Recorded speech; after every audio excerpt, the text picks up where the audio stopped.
भगवान श्री कृष्ण कहते हैं कि तुम मेरा बनकर तो देखो, मैं हर किसी को तुम्हारा ना बना दूं तो कहना। एक बार भगवान दुविधा में पड़ गए कि मनुष्य जब मुसीबत में पड़ता है तो उसके पास आता है और अपनी परेशानियां बताता। इस समस्या के निराकरण के लिए देवताओं की बैठक बुलाई और बोले कि मुझे कृपया ऐसा स्थान बताइए जहां मनुष्य कदापि न पहुंच सके। देवताओं ने अपने अपने विचार प्रकट किए।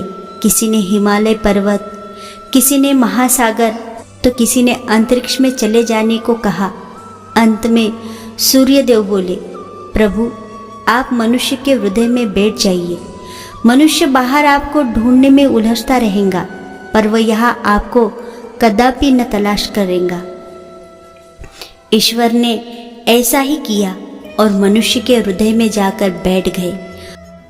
उस दिन से मनुष्य अपना दुख व्यक्त करने के लिए ईश्वर को मंदिर, ऊपर, नीचे, आकाश, पाताल में ढूंढ रहा है, पर वह मिल नहीं रहे हैं।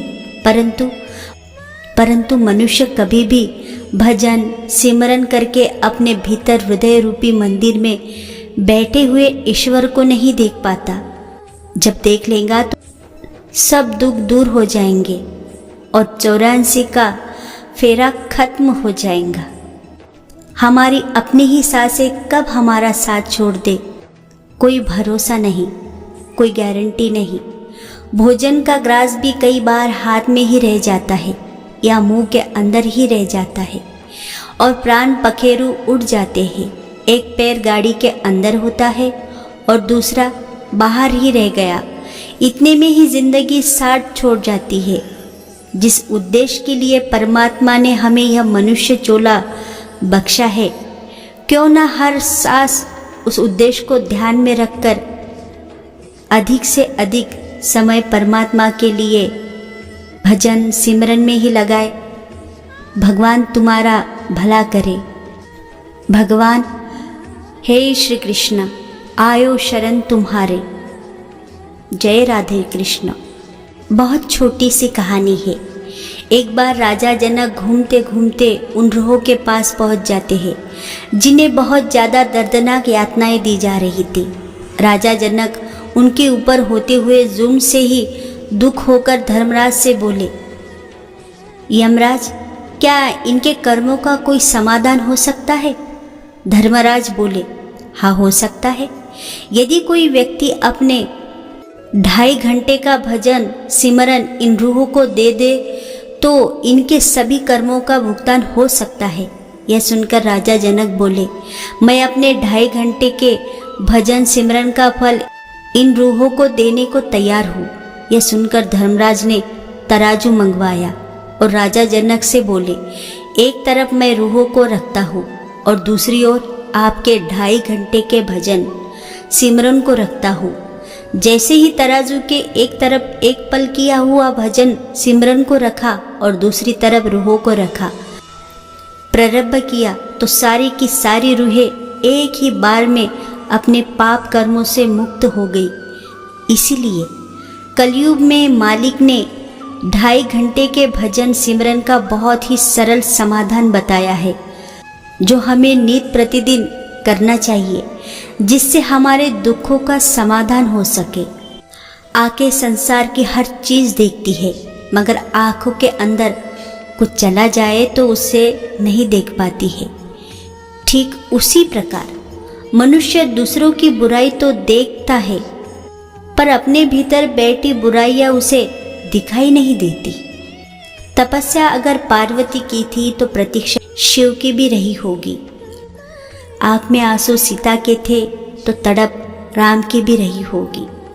राधा कृष्ण को न पा सके तो अधूरे कृष्ण भी रहे होंगे। जीवन जब ईश्वर के लिए सरल न था तो हम मनुष्य की औकात ही क्या है। जिसने एक सच्चा गुरु पा लिया उसने मानो सारा संसार पा लिया। माता पिता बच्चों और दोस्तों सभी के होते हैं, लेकिन गुरु का भाग्य सबको नहीं मिलता। अगर गंदे काम करने से अगर हाथ गंदे हो जाते हैं तो गंदे कर्म करने से आत्मा भी तो मैली हो जाती है। कमाल का ताना दिया भक्त को भगवान ने। जब पूछा उसने, इतने वर्षों से आ रहा हूँ, आपकी स्तुति कर रहा हूँ, फिर भी मन में संतुष्टि महसूस नहीं कर पा रहा हूँ। उत्तर मिला, अकेले ही आते हो, कभी मन को भी साथ लाया करो। कैसे करूँ शुक्रिया तेरी मेहरबानियों का, है मेरे भगवान। मुझे मांगने का सलीका नहीं है, पर तू देने की हर अदा जानता है। इस तरह ना कमाओ कि पाप हो जाए, इस तरह खर्च ना करो कि कर्ज हो जाए, इस तरह ना खाओ कि मर्ज हो जाए, इस तरह ना बोलो कि कलेश हो जाए, इस तरह ना चलो कि घमंड हो जाए, इस तरह ना चलो कि चिंता हो जाए। सारी दुनिया के सारे लोग तुम्हें अपने फायदे के लिए चाहते हैं, सिर्फ एक तेरा ही भगवान है जो तुझे तेरे फायदे के लिए चाहता है।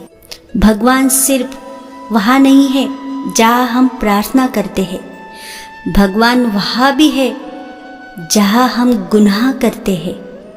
मुट्ठी बांधे जन्म लिया, हाथ पसारे जाना है, इस धरा का इस धरा पर सब धरा रह जाना है।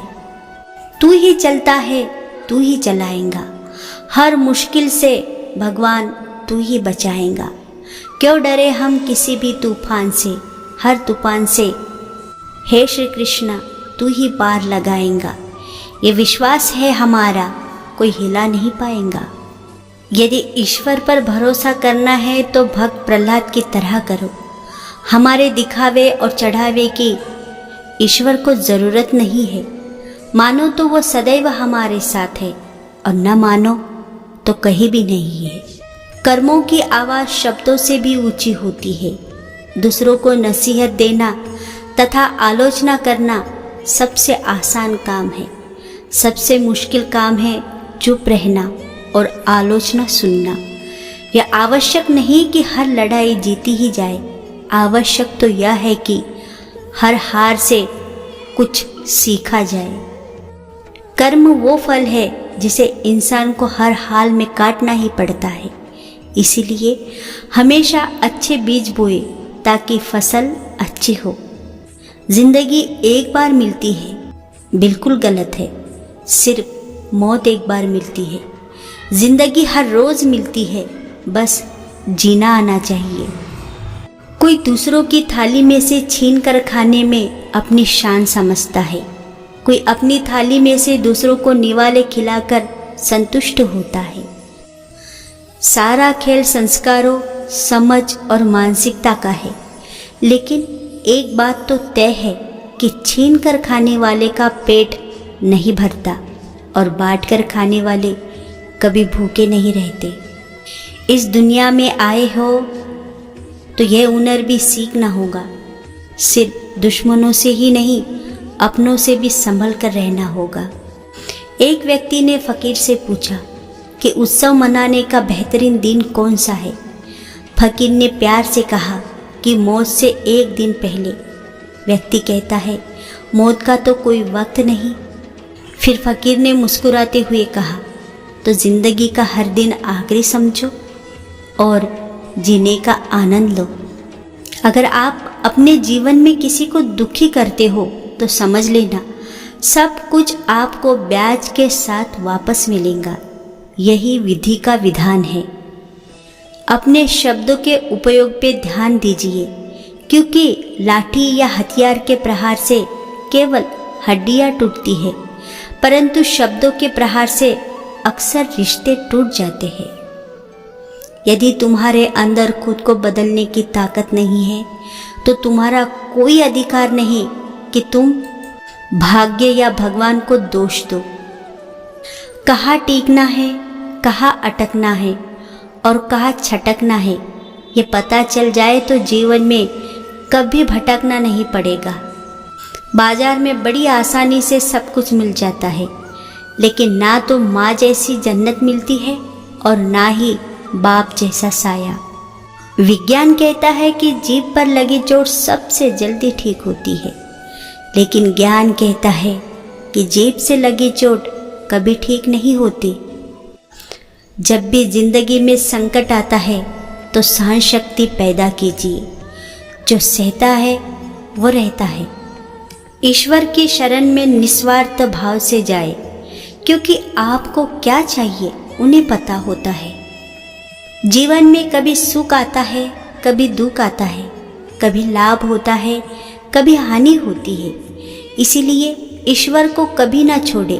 वही आपका अनादि काल से अनंत काल तक अच्छी या बुरी प्रत्येक परिस्थिति में साथ देने वाला सच्चा मित्र होता है।